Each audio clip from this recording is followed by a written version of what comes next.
Vishakha, welcome to the podcast. Vishakha Mathur partners with global institutions to shape how they are seen and understood, helping clients define their presence online, anticipate challenges, and strengthen reputations over time. She has driven strategic communication campaigns for higher educational institutions, healthcare systems, philanthropic organizations, and nonprofits, ensuring messages resonate with key audiences and advance organizational goals. Over her career in public affairs, Vishakha has led the charge with cross-functional teams and mentored junior staff to deliver high-impact results across media relations, stakeholder engagement, issues management, and proactive reputation building. With a background in journalism, she brings a strong foundation in reporting and narrative development to every engagement, helping institutions achieve visibility, influence, and credibility at scale. That's a lot, Vishakha. Yeah. So, how did you get started in the public relations or public affairs world? Yeah, so I got my start in journalism. I got my master's in journalism from Emerson College, got some really good hands-on experience at that time.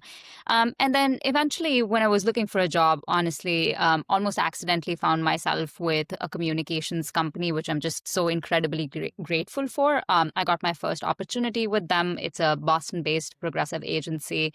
I started out as an associate there, just doing day-to-day sending press releases, writing press releases, working with our clients, making sure that all of the agendas were ready, that we were ready to have conversations with our clients, ready to talk to them about their stories, and just worked my way up from there. I got really interested in communications and very interested in the incredible stories some of our clients had, and found it really rewarding to help them tell their stories. Interesting. How long have you been in the public affairs, public relations world? Yeah, I think it's going to be a little over 8 years now. I started in 2016, 2016, Fascinating. 2017. Yeah. It's a wild industry, and I wonder how you've seen it change over the years and what particularly stands out as different today than compared to yesterday. Yeah, I think that's such an interesting question. I think when I was starting out, it was, I think traditional media was a lot more apparent and a stronger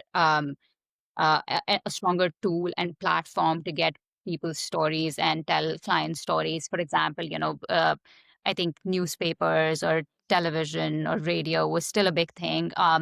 We didn't really have the huge burst of podcasts that we have seen in the last in the last few years. And I think that's been some of the biggest change, just how people are consuming their content now. When I started, it was very much I think newspapers even at that time were dying, but people were getting a lot of their news from news outlets, from local newspaper, local news channels. And I think since 2020, since TikTok has been around, and since we've gotten a large portfolio of podcasts, people are consuming their content very differently. So I think Yeah. that's been the biggest change that I've noticed in the last 8 years. Yeah, you've seen like just selective channels for information, and then you've seen like a Cambrian explosion with Web 2, social media, and then with the advancement of software development and the internet, you're seeing like content is just cheaper now, where people are just there's millions of publications. It's all kind of noise coupled with kind of this industrial revolution level change of data of AI, Hmm. where it's like just it's so hard to discern like what's your value proposition when you're looking online to get data from and Yeah. posting data.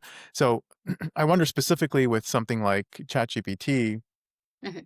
PR, public affairs, communications, it's all about creating interpersonal connections. Yeah. It's that human touch that's valuable. And then you have this PhD level student right beside you, available to do tasks and grunt work. How do you navigate these two, conflicting philosophically, but they should be able to work hand in hand to help you achieve your goals? How are you navigating AI? Yeah, I think so. I think about this a lot. Like I said, like I was talking to you about some of the changes that I have seen, and I think for the PR industry, just like any industry in this moment, AI is going to be a game changer. I think in many ways, it already is starting to be it's already starting to change how we do our work. But when I think of what we do. in PR or in public affairs, and when I talk to the new generation of professionals that are coming into this field, I always like to tell them that our role is to advise, is to provide the best strategic guidance to the people we're working with on, and to advise them on what works best for their goals, for their stories, for the purpose, for the audience they're trying to that they're trying to reach. And while AI can be an incredible tool in helping you get there, that intelligence, that strategic guidance, that relationship that a client or a CEO or your CMO might rely on, that's not going to go away. So when I talk to people about what are some of the skills that you should hone on, certainly you should learn how to use a chat GPT or Claude to your benefit. But you should also think about building that relationship that would have somebody trust you to give them the strategic guidance that they need to navigate a moment.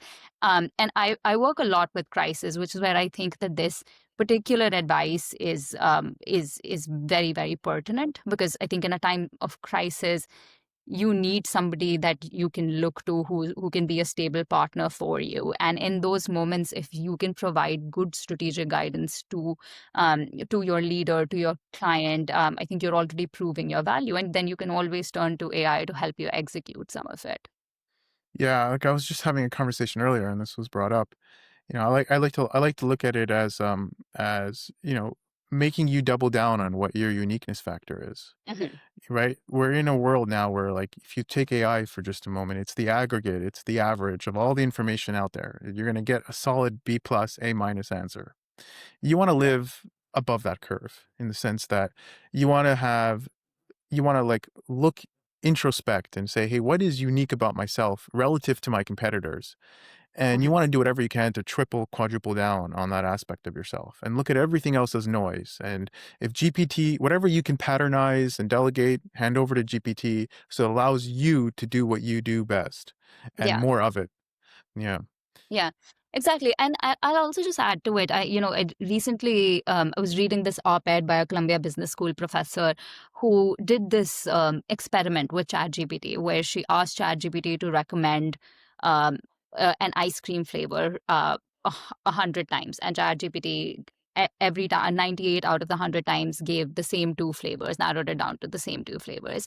And I think that very much reveals what the limitation of an AI model is. An AI model Hmm. can give you the most basic answer. It can give you an answer that may even seem intelligent. It may be substantive, but it's only as good as you are. If Right. your creativity, your uniqueness, your boldness can, can be coupled with AI, but Right. I think in many ways it cannot be replaced by it, and it shouldn't. So when you're thinking about using AI to do the best work you can, use it as a tool. Like we use Google to find the best research possible for while making a case or while telling a story. And the same is with AI. What is the best way to get get the story that you want out there with the help of a tool? Yeah, well said. And the fact that we would sometimes even find it an intelligent answer just tells you how it's its behavior is has adapted to appease the masses. So you're not going to get something revolutionary. You're not going to get an innovative, out of the box thinker. You're going to get a thinker. You're going to get a thinker that's been designed to give you an answer that you want to hear, and that's doesn't know who you are, but it knows what the average person wants to hear. Exactly. And yeah, Yeah, and I think that pretty much sums it up. But if you give it a little more information, if you give it a little more direction, right, it will produce a more custom answer, and that's how it should be used. You should correct. not, I think, stray away from your own intelligence while using these tools and rely on them 100%. Correct. And it's so important to realize that even our just like basic assessment of it today is radically different than what it's going to be tomorrow. And if you, Right. we're not talking in the time span of decades and months. We're talking the time span of days, weeks, really short time frames. And if you look at even like the last version of ChatGPT, if you like by mistake have it on, you notice right away like, oh, this answer is garbage, right? And just like Yeah. like a few weeks ago, you were like, "Oh, this answer is awesome! Like, it's such a cool upgrade. This is the newest version of ChatGPT." So, we tend to become very comfortable very quickly. And if you think of like the first time you used GPT, you're like, "What is this even real? Like, is there someone on the other end answering this?" Yeah. And then like before you know it, it's just it's nothing special. Um, you, you talk about cross-functional teams and high-pressure environments. So Yeah. first and foremost, before we get to the question, can you tell me a little bit more about what it means? What's a cross-functional team, and in your job, in your line of work, what do you consider like what kind of variables surface that like put you under pressure and that give you a lot of stress throughout your day to Yeah. day? Yeah, so I'll answer the cross-functional part first. So cross-functional is essentially when different members of your team perform specific niche jobs. At my last agency, we used to provide a very broad set of communication services, all the way from event management to graphic design to website design, app design. We used to do all of it. So the position that I was in, I was managing a team of designers, public relations professionals, web developers, as well as app developers in some cases for some projects, sometimes event managers or freelancers who did this specific work. So I think it helps you develop a very specific set of skills when you are managing people who have different expertise, but you may not have expertise in all of Mm. them. So I think it helps you learn very quickly how to manage different people who are doing different things that you may not know that much about. Yeah, and onto the high stress environments. What kind of challenges do you face when you're doing your job? Yeah, so I think generally when you work in PR and public affairs, and I'm sure you know a lot of this. Also, it's such a fast-paced environment. A lot of times when you're working with either clients or you're working in-house in an organization, a lot of times you're trying to frame the conversation. You're getting your own organization or a client into the news cycle, and just the nature of news cycle as it is right now is so quickly evolving. So to have to work very quickly to get a client in front of a reporter or get an op-ed placed within a day or two, because the news cycle might move on to another issue in 24 to 48 hours, but you want to make sure that the expert that you have, that you're working with, that is your client, um, gets to add their voice to an issue that's important to them. So I think that's sometimes a high stress environment. I also work in crisis for some of our clients. So that's definitely, whether it's planned or unplanned, always executing a crisis plan or planning for a crisis itself can be very stressful. Yeah, and a big part of PR is just learning how to build and foster great relationships. Yeah. And what are your tips to people wanting to enter your industry? A young professional just finishing college, hungry for success, looking to tap into the world of public relations and PR. What advice would you give to them first and foremost? And how do you what tips would you give to someone looking to say, hey, how do I build good and healthy relationships that I can leverage for PR in the future? Yeah, so I think the first thing that I tell any young professional, whether it's in PR or any other industry, is really to start somewhere, start anywhere. I think any opportunity that you think is interesting, that can help you grow in your career, that can help you get any sort of experience is a helpful start. Get that start, get your foot in the door, and from there on you can decide which direction you want to go in, if it's the same direction as the one that you're in, or if you want to go in another one. I think specifically for any professionals that are looking to enter the world of public relations or public affairs, I know it sounds kind of boring, but I always tell people to read as much as possible. Read the news, read case studies, read some of the trade publications, read and absorb as much as possible of what you're seeing out in the world, because that will give you an edge when you go into a workplace. If you know certain examples um, of a crisis that has happened before, how a PR strategy was executed before, you already have an idea how these things are done. And then when you go into the workplace, you know that there are certain set of skills that you'll need to execute that kind of a campaign. You can come up with ideas to execute that kind of a campaign. So that's what I tell people specifically who are looking to get into PR. And then I've completely forgotten the second part of your question, so ask me again. No, no worries, no worries. Um, what advice would you give to someone to foster and build good relationships? Yeah, Because I that is, think. yeah. Sorry, I was Yeah. going to say that's a core tenet to having a successful PR company. Yeah, I think I just tell people to treat the other person like a human. Like, just start a conversation as you would with one of, somebody, a person you want to be friends with. You're meeting them for the Mm, first time. Get to know them, take interest in them. I think starting a conversation with something as simple as, did you grow up here? Are you from here? Did mm, you go to this particular school? What are your interests? Goes a long way in starting a conversation and starting to show that you're interested in them, because I think that's a huge part of building relationships. I think everybody right. wants to talk to somebody who listens to them, who's interested in them. And I think just small conversation starters that help, that sort of indicate that you're interested in the other person, can go a long way. I also think that uh, for people who are looking to build relationships with others, it's important to observe the other person, whether it's on a virtual call or you're meeting them in person. Maybe they have a bag that they love and they've spent a lot of money on, and they'd like to get complimented on it. Maybe they're wearing a pair of shoes that you wanted to get.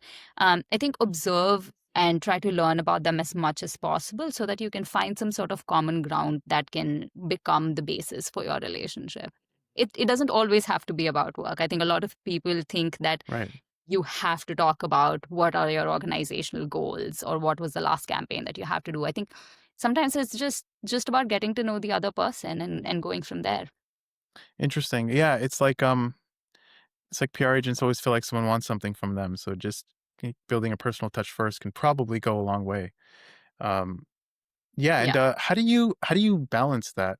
So I feel like you're a little bit of a workaholic, if I had to guess. You work a lot, uh, and one of the biggest challenge of being in the world of entrepreneurship or just building your career is you're optimizing at every corner, and sometimes you don't realize, but that optimization comes at the expense of everything else in your life, your personal life, your friends, your spouse, it's just everyone. So how do you navigate that professional life and personal life? Yeah. I think that's a question that I ask myself often as well. And I kind of I try to tell myself it that I'm going to mentally allot a few days of the week to focus on work, and then I'm going to allot some days to just do something that I want. Maybe it's Mm, hanging out with my niece, maybe it's having a conversation with my boyfriend, maybe it's just sitting in front of the TV for 4 hours because that's what I feel like doing today. I think it's important to realize that there whether you're an introvert or an extrovert, there are things that make you feel good. Some days that's going to be a lot of social interaction with your colleagues, with your clients, maybe a couple of drinks after work. And some days it's just going to be absolutely nothing. And both of those things are okay. I think mm, you don't I don't put the pressure on myself to hang out with my friends even when I completely feel drained, and I don't feel the pressure to catch up on my TV shows after if I feel like I want to go out with my friends tonight and get dinner with them. very well said. Vishakha, how could people get in touch with you? So I am on LinkedIn. I can share the link for my profile. My messages, DMs are open. So if you have any questions, if you just need somebody to brainstorm on how to enter this industry, just I'm available. Wonderful. Vishakha, thank you for your time and wisdom, and it's a pleasure having you on the show. Yep. Thank you so much, Michael. It was such a great conversation. And I'm so glad that we were able to connect.